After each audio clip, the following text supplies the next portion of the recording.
नमस्कार, एक बार फिर से स्वागत है आप सभी का इंडिया न्यूज बिजनेस की खास इंश्योरेंस सेगमेंट में।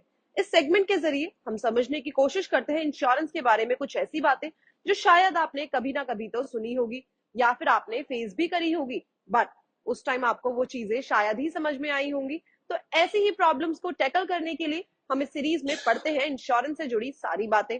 अगर आप ये एपिसोड पहली बार देख रहे हैं तो आप प्लेलिस्ट में जाके ऐसे ही और भी ज्यादा एपिसोड को सर्च कर सकते हैं और देख भी सकते हैं। तो चलिए शुरू करते हैं आज के एपिसोड के साथ और आगे बढ़ाते हैं इंश्योरेंस की पाठशाला को। आज हम समझते हैं एक और इंटरेस्टिंग कॉन्सेप्ट के बारे में जिसे हम बोलते हैं कोपे।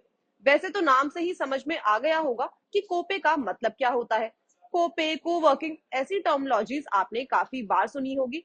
तो चलिए आज इंश्योरेंस की दुनिया में कोपे क्या होता है उसे ही पढ़ लेते हैं। कोपे एक प्री डिसाइडेड परसेंटेज जो कि इंश्योर्ड पर्सन इंश्योरेंस कंपनी के साथ शेयर करता है।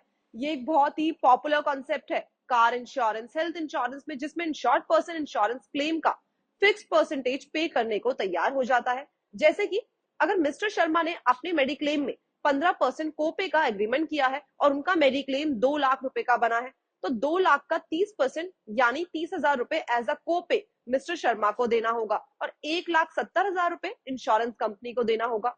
यूजुअली देखा गया है कोपे के कॉन्सेप्ट को जो इंश्योर्ड पर्सन होता है वो क्लेम्स को लेके थोड़ा कंसिडरेट हो जाता है, क्योंकि क्लेम के कुछ अमाउंट को उसको भी पे करना पड़ता है। इसके साथ साथ कोपे का एक और फायदा भी होता है, देखते हैं क्या। कोपे इंश्योरेंस में रिलेटिवली प्रीमियम नॉर्मल इंश्योरेंस से कम होता है, क्योंकि कोपे में इंश्योरेंस कंपनी 100% कवरेज नहीं देती। अब कोपे के बाद हम समझते हैं डिडक्टिबल्स के बारे में। डिडक्टिबल्स जैसा कि नाम से ही सजेस्ट कर रहा है, ये क्लेम का वो पोर्शन होता है जिसको देने के बाद इंश्योर्ड पर्सन का क्लेम एडमिसिबल माना जाता है।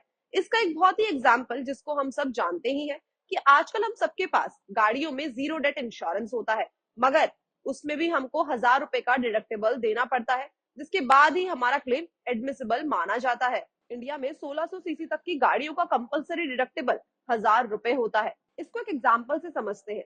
मिस्टर शर्मा की होंडा सिटी का एक्सीडेंट हो जाता है और उनका क्लेम 25,000 रुपए का आता है। तो डिडक्टिबल पॉलिसी को फॉलो करते हुए इंश्योरेंस कंपनी 24,000 रुपए का पेमेंट करती है और मिस्टर शर्मा 1,000 रुपए का पेमेंट करते हैं। इसमें एक चीज और इम्पोर्टेंट होती है कि जितना आप इंश्योरेंस में डिडक्टिबल बढ़ाते हैं उतना ही आपका प्रीमियम कम होता जाता है। इस चीज के चलते हमें एक और चीज देखनी चाहिए कि आजकल हमें जो ऑनलाइन इंश्योरेंस दिए जा रहे हैं, जिनमें हमको कम प्रीमियम का वादा भी किया जाता है, उसमें हम डिडक्टिबल और कोपे को जरूर ध्यान में रखें, क्योंकि कम प्रीमियम के चलते हमें इंश्योरेंस पॉलिसी लेना भारी भी पड़ सकता है। अब अगर इन दोनों में डिफरेंस समझे तो ये ध्यान में रखिए कि डिडक्टिबल हमेशा एक फिक्स अमाउंट होता है और कोपे हमेशा टोटल क्लेम का एक फिक्स परसेंटेज होता है। तो अब समझ में आया क्या होता है डिडक्टिबल और कोपे। इफ यस तो लाइक एंड सब्सक्राइब करना मत भूलिएगा।